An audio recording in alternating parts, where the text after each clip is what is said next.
বন্ধুরা আসসালামু আলাইকুম। এই সরকার গঠিত হবার পর থেকেই সংবিধান নিয়ে নানান ধরনের প্রশ্ন এসছে।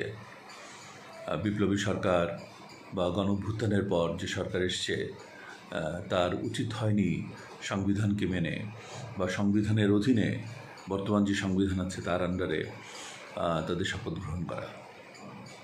কিন্তু যেটা হয়ে গেছে সেটা হয়েই গেছে, এবং 3 দিন আগে তারা শপথ গ্রহণ করলো নতুন যে 3 জন, তারাও সেই পুরনো সংবিধানের উপরেই আস্থা রেখে এবং তাকে সংরক্ষণ করবেন বলেই কিন্তু ওয়াদা করে শপথ গ্রহণ করেছেন।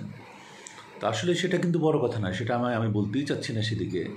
আমি বলতে চাচ্ছি যে যে কোনো সরকারকে একটা সংবিধানের অধীনেই তাকে অঙ্গীকারবদ্ধ হতে হয় এবং সেটাকে রক্ষা করতে হয়। কিন্তু এই দেশ স্বাধীন হওয়ার পর থেকে আজ পর্যন্ত কি আপনি দেখাতে পারবেন একটা সরকার যে সংবিধানের কে সমুন্নত রাখার জন্য অঙ্গীকারবদ্ধ হয়ে যিনি শপথ গ্রহণ করেছেন,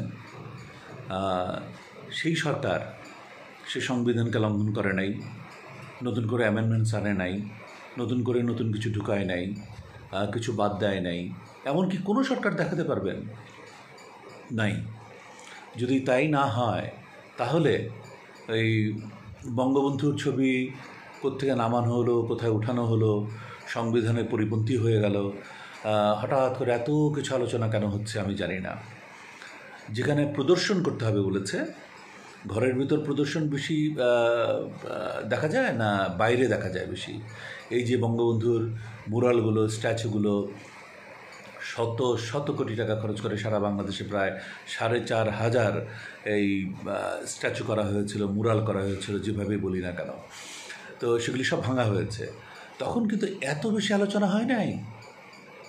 এখন যেটা হচ্ছে, তো কেন এত ইস্যু তৈরি আমরা করছি আমি জানি না। আমরা নিজেরাই বলছি ভালো হয়েছে, আবার নিজেরাই বলছি খারাপ হয়েছে। আসলে কেন এত কন্ট্রোভার্সি আমরা নিজেরা ক্রিয়েট করছি, এটা আমার কাছে একেবারেই বোধগম্য নয়।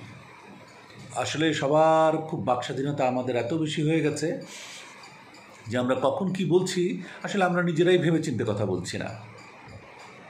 আমার মনে হয় সংবিধান যেহেতু একটা সংস্কার করা হচ্ছে, সংস্কার কমিটি যত তাড়াতাড়ি আপনারা সংবিধান সংস্কার করে জাতির কাছে দিতে পারেন, তার অধীনে নির্বাচনটা হয়ে যাক। নির্বাচিত সরকার এরপরে সংবিধানের অধীনে কি করবেন না করবেন সেটা ভালো করে বিচার বিশ্লেষণ করে ওনারা দেশ পরিচালনা করবেন। এবং একটি নির্বাচিত সরকার যতখানি শক্তিশালী, একটি অনির্বাচিত ছোট্ট একটি ইন্টারিম গভর্নমেন্ট কিন্তু তার কাছে কিছুই না।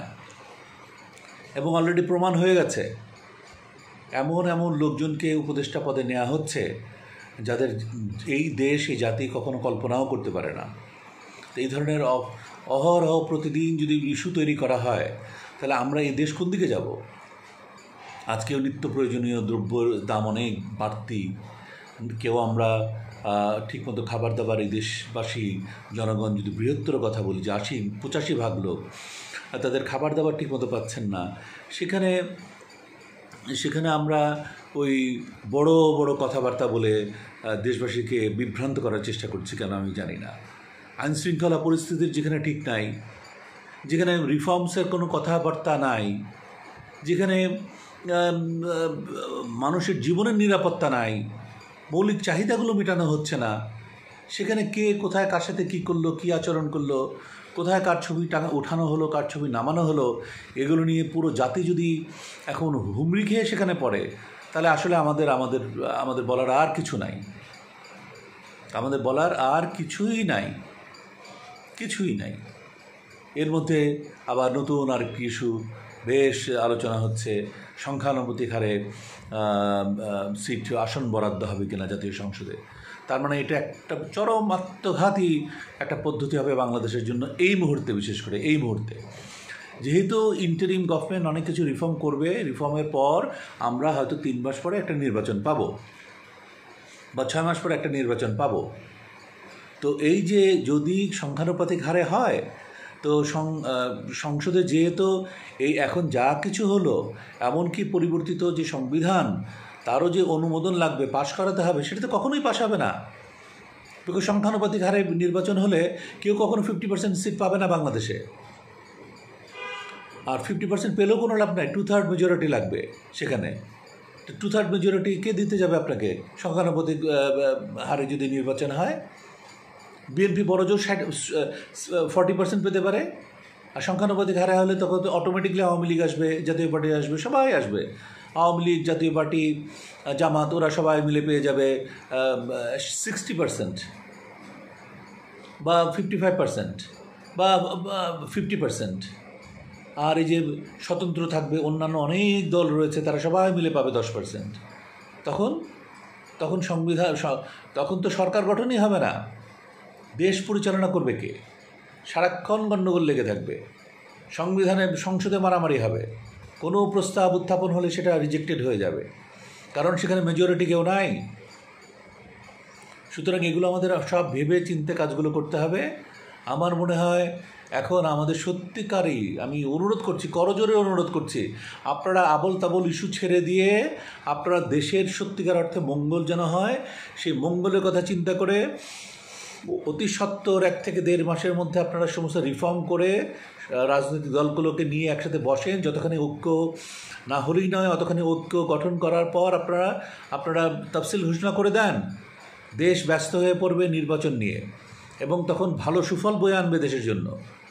এখন আমরা জুজুর ভয়ে আছি, না বলতা বল কথা, এই বুঝি হাসিনা ঢুকে যাচ্ছে, এই বুঝি ভারত একটা আক্রমণ করছে, এই ট্রাম্প চলে আসলো, আমরা শেষ, ইন্ডিয়া উঠে গেল। এই সমস্ত জিনিস আলোচনা থেকে বিরত থাকেন, একদম বিরত থাকেন। আমাদের কিচ্ছু হবে না, আমাদের মঙ্গল ছাড়া কিছুই হবে না। আমরা ভালো হবে, আমাদের যা কিছু হবে, আমরা ভালোর প্রত্যাশী, ভালোর জন্য যা কিছু করার করেছি, এবং আল্লাহ আমাদের কপালে ভালোই রেখেছেন ইনশাআল্লাহ। আজ এতটুকুই। আপনারা সবাই ভালো থাকুন, সুস্থ থাকুন। আল্লাহ হাফেজ।